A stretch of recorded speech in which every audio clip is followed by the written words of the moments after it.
In 1519, the most powerful conquistador in the world, Hernán Cortés, stood on the edge of a causeway in central Mexico and stopped walking. His soldiers stopped behind him, hardened men who had crossed an ocean, cut their way through jungles, and survived a dozen battles. They stopped, and they stared, and not one of them could speak. What they were looking at was impossible. In the middle of a vast shimmering lake, rising from the water like a dream that had no right to exist, was a city. Not a settlement, not a village. A city of 250,000 people, connected to the mainland by massive stone causeways wide enough for 10 men to walk abreast, fed by a working aqueduct, organized around immaculate plazas and towering temples that caught the morning sun and turned it into fire. Cortés wrote home to the King of Spain. He struggled to explain what he was seeing. He said that the city was more beautiful, more orderly, and more magnificent than anything in Europe. He compared it to Venice, and then he said that Venice was not even close. The city was Tenochtitlan, the capital of the Aztec Empire, built in the middle of a lake at an altitude of 7,000 feet, built by a people who had arrived at that lake less than 2 centuries earlier with nothing. No land, no allies, no resources. A wandering tribe of outcasts that every other civilization in the valley looked down on. In 200 years, they had built the greatest city in the Americas, possibly the greatest city on Earth, and in 2 years, it would be gone forever. This is what Tenochtitlan really looked like, and this is the story of how the most extraordinary city ever built on this continent was created, and why nothing remains of it today except the ground beneath your feet in the middle of Mexico City. To understand what was built here, you have to understand what existed here before, and what existed here was water. The Valley of Mexico in 1300 was dominated by a system of interconnected lakes that covered the floor of the entire basin. Lake Texcoco was the largest of them, a shallow, slightly saline body of water stretching across the center of the valley. It was surrounded by mountains on every side, creating a closed system with no natural drainage. Everything that flowed into this basin stayed. This was not prime real estate. The surrounding civilizations understood this. The lake was a boundary, not a building site. The powerful city-states of the valley, Azcapotzalco, Culhuacan, Texcoco, had already claimed the fertile shoreline.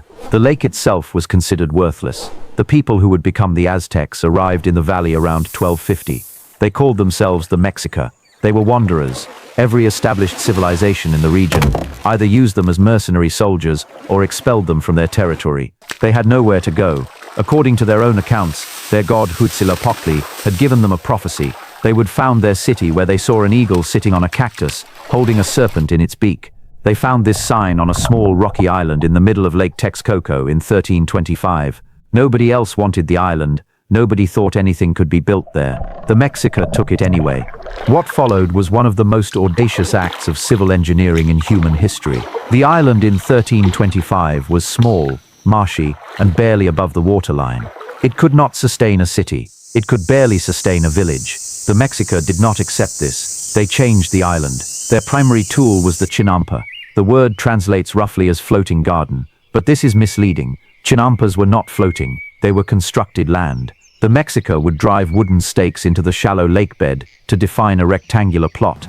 They would then layer aquatic vegetation, lake mud, and organic material inside the stakes, building upward from the lake bottom until the surface rose above the waterline.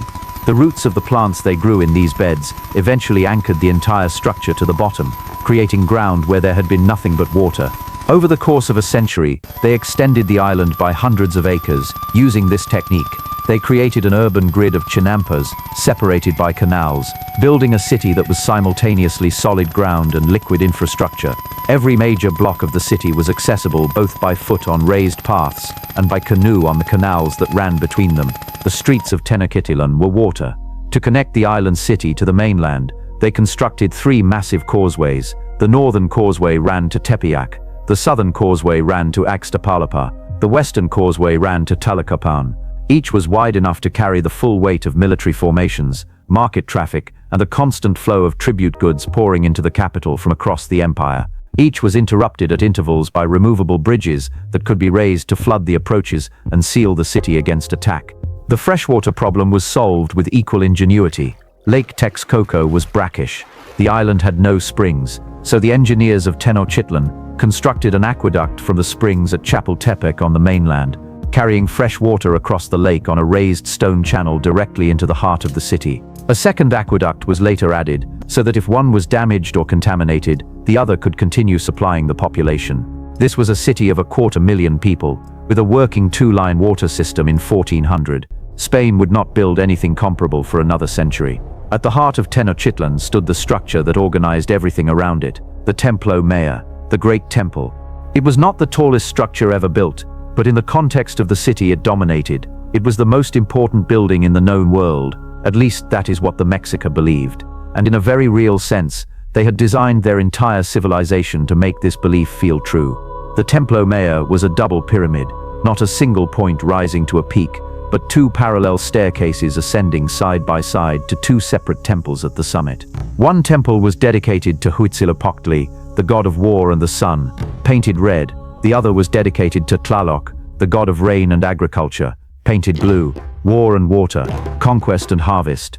The two forces that sustained the empire fused into a single architectural statement at the center of the capital. It rose approximately 60 meters above the plaza floor.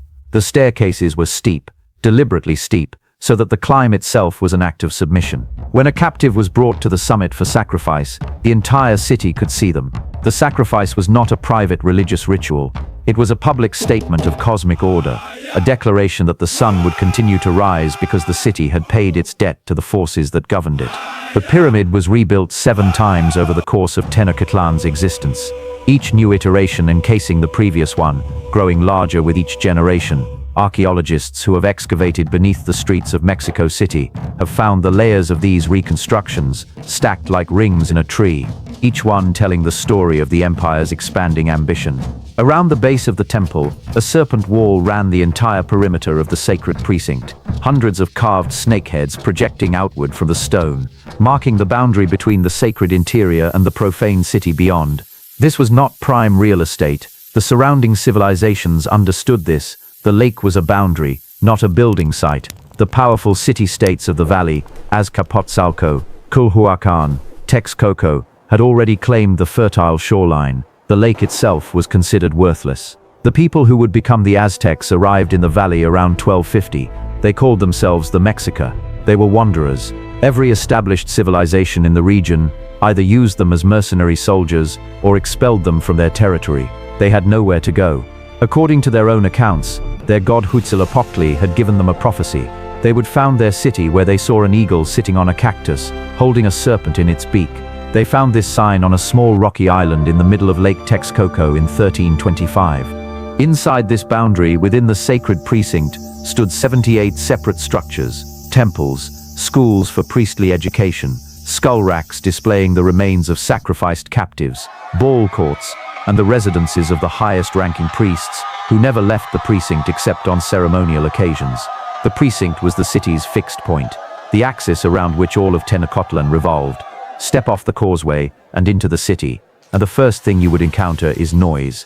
Tenochtitlan was organized on a grid, a level of urban planning that European cities of the same period rarely achieved. The main streets ran in cardinal directions from the sacred precinct outward to the causeways, dividing the city into 4 great quarters. Within these quarters, a dense network of smaller streets, canals, and footpaths connected the residential neighborhoods. The city was clean, regularly cleaned. A workforce of 1,000 men was employed full-time to sweep the streets, maintain the canals, and collect waste. The Mexica had a concept of civic hygiene that would have been completely alien to medieval London. The residential neighborhoods of the ordinary citizen were built of adobe brick and wood, single-story structures organized around internal courtyards where families gathered, cooked, and slept. The homes of the nobility were larger, sometimes multi-story, built of dressed stone with flat roofs that functioned as additional living space and gardens. Flowers were everywhere in Tenochtitlan. Rooftop gardens, hanging baskets, the floating gardens visible through every canal gap. The Mexica considered beauty in the urban environment to be a civic virtue. But the feature of the city that stopped every outside visitor completely was the market at Tlatelolco. Tlatelolco was technically a twin city on the northern end of the same island, originally independent and conquered by Tenochtitlan in 1473. Its market became the commercial heart of the entire empire when the Spanish arrived and walked through it. Bernal Diaz del Castillo, a soldier who had traveled across Europe and the Caribbean, wrote that he had never seen anything like it in his life. Some of his companions who had been to Constantinople said that nothing in the Eastern Mediterranean matched it. The market operated every day, but major market days came every 5 days on the Aztec calendar and drew 60,000 people. 60,000. In an era when most European market towns attracted a few hundred, every product that existed within the boundaries of the Aztec Empire was available here, organized by type and regulated by a permanent body of market judges who circulated through the stalls, resolving disputes and enforcing standards of quality and honest measurement. There were separate sections for gold, for feathers, for cloth, for food, for slaves, for medicinal herbs, for pottery, for obsidian tools. There were what we would today call restaurants, cooked food stalls, where you could sit and eat a hot meal in the middle of the market. The economy that sustained this market was not based on coin, it was based on cacao beans and standardized lengths of cloth. A functioning currency economy in 1400, without metal coinage. The population of Tenochtitlan in 1500 was somewhere between 200,000 and 300,000 people. The estimates vary, but every serious scholar agrees that it was among the largest cities on earth at that moment. Larger than Paris, larger than Seville, larger than any city in England. The social structure was rigid. At the top was the Huey Talatani, the great speaker, the emperor. Beneath him was a hereditary nobility, the Pipiltin, who held administrative and military positions and were exempt from taxation. Below them was the commoner class, the Mesualtin, who paid tribute in labor, goods or military service. At the bottom were slaves, typically war captives, or those who had sold themselves into bondage to pay debts. Slavery in the Aztec system was not hereditary. The children of slaves were born free. What is remarkable about Tenochtitlan, given the rigid hierarchy above it, is the investment the state made in its commoner population. Education was compulsory, not encouraged. Compulsory. Every child in Tenochtitlan, male and female, noble and commoner, was required to attend school. The children of commoners attended the telpokoli, schools in each neighborhood that taught history, religion, music, civic duties, and military training. The children of nobility attended the Karmeka, the priestly schools attached to the temples, which offered a more demanding education in writing, astronomy, law and ritual. A city of 250,000 people, with universal mandatory education in 1400. The canals that ran through every neighborhood were not simply transport routes. They were the domestic infrastructure of daily life. Women washed clothing in the canals. Canoes delivered fresh produce from the chinampas directly to residential docks. Waste was collected by barge and transported to the chinampas as fertilizer, closing the agricultural loop completely. Nothing in Tenochtitlan was wasted. At dawn, the city woke to the sound of drums from the top of the Templo Mayor, carrying across the lake to the mainland. At dusk, the fires on the Templo summits were the last light visible to travelers approaching across the causeway in the failing light. The city announced itself constantly, in sound and fire, and the smell of copal incense drifting downward from the summit temples across the rooftops below. Tenochtitlan was not simply a city. It was the engine of an empire that by 1519 controlled a territory of over 200,000 square miles and extracted tribute from 5 to 6 million people. The Aztec approach to empire was distinct from the Roman model. The Romans colonized. They moved Roman administrators into conquered territories, imposed Roman law, built Roman infrastructure, and attempted to turn conquered peoples into Romans.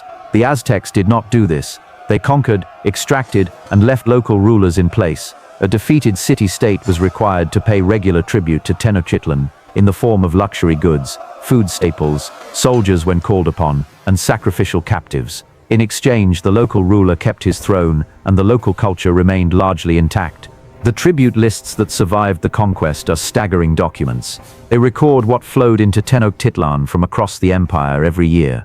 Hundreds of thousands of bushels of maize and beans, tens of thousands of lengths of cotton cloth, gold dust measured in containers, feathers of extraordinary rarity, jaguar skins, cacao, rubber balls, live eagles. The city of Tenochtitlan consumed the surplus of an entire continent. This wealth was visible in the architecture of the capital. The palaces of the nobility and of the emperor were structures that the Spanish, accustomed to the grandest courts of Europe, described with undisguised awe. Cortés documented the palace of Moctezuma II in careful detail. It contained hundreds of rooms, separate halls for the Supreme Court, for the War Council, for the Treasury, aviaries that housed every bird species found within the empire, a zoo that contained animals from every ecological zone of the known world, cared for by a permanent staff of 300 keepers, botanical gardens with plants organized by medicinal use, an aquarium. The ruler of Tenochtitlan kept a zoo and an aquarium in his palace in 1500. Hernán Cortés arrived on the coast of Mexico in 1519. By November of that year, he was walking into Tenochtitlan as a guest of Moctezuma II. By August of 1521, the city was gone. The fall of Tenochtitlan is often told as a story of Spanish military superiority: steel against obsidian, horses against men on foot, gunpowder against bows. This framing is convenient but incomplete. The Spanish did not conquer the Aztec Empire. They triggered the collapse of an empire that was already deeply unstable from within. The Aztec model of rule, which left conquered peoples in place and extracted tribute without integrating them, had produced an enormous reservoir of subject populations who despised Tenochtitlan. When Cortés arrived on the coast, he found within months that he could recruit tens of thousands of indigenous warriors from city-states that had been paying tribute to the Mexica for generations. The army that besieged Tenochtitlan in 1521 was overwhelmingly indigenous. The Spanish provided leadership, steel weapons, and horses. The soldiers who destroyed the city were mostly men who had been waiting for the opportunity to do exactly that. But the true weapon was invisible. Smallpox arrived in the Valley of Mexico in 1520, racing ahead of the Spanish advance. It killed Moctezuma's successor within months. By the time the siege of Tenochtitlan began in earnest, the population of the city was already collapsing from disease. Tens of thousands died in the weeks before any Spanish soldier entered the city walls. The defenders of Tenochtitlan were fighting a war on two fronts simultaneously, against an army outside the causeways and against an epidemic inside them. The siege lasted 75 days. Cortés cut the aqueducts first, eliminating the fresh water supply. Then he systematically destroyed the causeways to prevent resupply and reinforcement, using brigantines his men had built in pieces and carried over the mountains to Lake Texcoco. The defenders fought street by street, canal by canal, retreating into the interior of the city as the outer neighborhoods fell. Cortés later wrote that the resistance was unlike anything he had encountered, that his men had to fight for and demolish each individual building before they could move to the next. When the last emperor, Cuauhtémoc, was captured in a canoe attempting to escape across the lake on August 13, 1521, the city he left behind was not a surrendered city. It was rubble. Cortés had ordered that every building taken be demolished, both to prevent it from being retaken and because the rubble filled the canals and gave his forces solid ground to advance on. The causeways were cut, the aqueduct was destroyed, the Templo Mayor was pulled apart stone by stone, the sacred precinct was flattened. On top of the ruins, the Spanish began to build their new capital. The Metropolitan Cathedral of Mexico City sits directly on top of the sacred precinct of the Templo Mayor. The foundations of the colonial city were built from the stones of the pyramids. The lake was drained over the following centuries. The chinampas were absorbed into the expanding city. The canals were paved over. The island at the center of the lake became a hill buried under millions of tons of urban development. Today, Mexico City stands at an altitude of 7,000 feet in a basin that was once full of water, built on the compressed sediment of a lake that no longer exists, sinking slowly back into the soft ground where Tenochtitlan once floated. In 1978, workers for the Electrical Company of Mexico City were digging a trench beneath the streets of the historic center when their equipment struck stone. They stopped. They called archaeologists. What they had found was a massive carved disc, 8 feet across, depicting the dismembered body of the moon goddess Coyolxauhqui. It was lying exactly where it had been placed at the base of the Templo Mayor, undisturbed for 450 years, directly beneath one of the most densely populated urban centers in the world.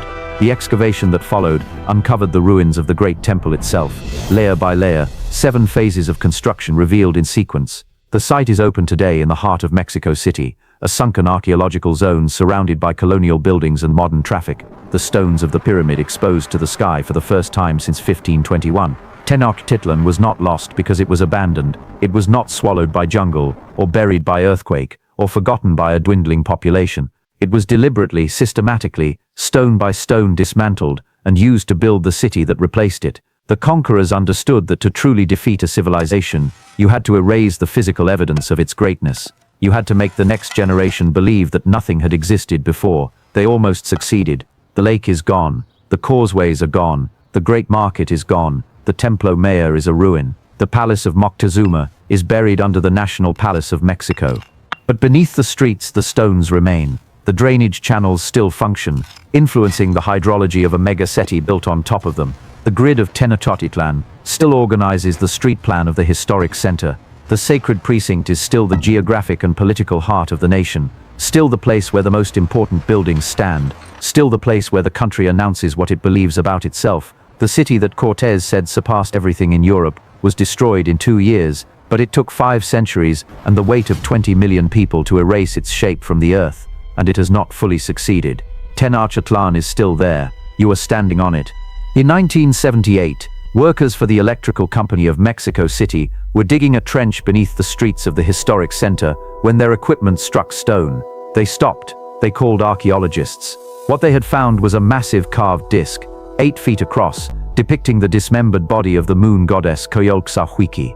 It was lying exactly where it had been placed at the base of the Templo Mayor, undisturbed for 450 years, directly beneath one of the most densely populated urban centers in the world.